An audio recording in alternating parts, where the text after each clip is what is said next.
Good afternoon. Thank you for taking a few moments with me in the Word.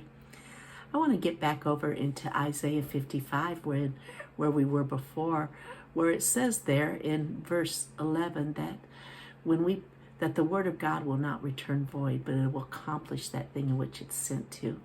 Now, we're to follow the footsteps of Jesus, which means we only say what we hear Him say. And we have an assignment, and that's to see heaven invade the earth. He gave us the commission in Matthew chapter 6 when He said that we're to pray this way, that thy will be done on earth as it is in heaven.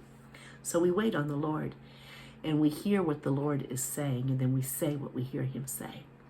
And so whatever your mountain of influence is, we have our families, we have our church, the marketplace, wherever God has sent you, we hear what He's saying, and then that's what we decree, that's what we prophesy. And what we're doing when we do that is we're planting heaven there in those areas. And He said it'll not return void, but it'll accomplish the thing in which it's sent to. Now, He lets us know this is what the result will be. In verse 12, it says, you'll go forth with joy and be led forth with peace. The mountains, those mountains of influence, and the hills will break forth before you into singing, and the trees of the field shall clap their hands. Instead of the thorn shall come up the fir tree, and instead of the briar shall come up the myrtle tree.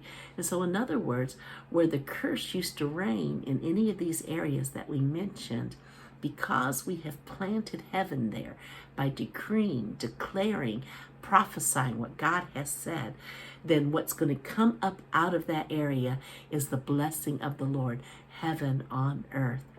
And I know that He tells us to know the season that we are in, and we are in due season time.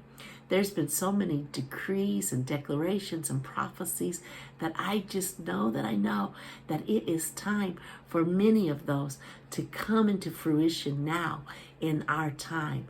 And so, child of God, get excited, keep decreeing, keep declaring, keep prophesying, knowing that you are planting heaven, and we will see His will done on earth as it is in heaven. I love you, and I look forward to being with you on Monday.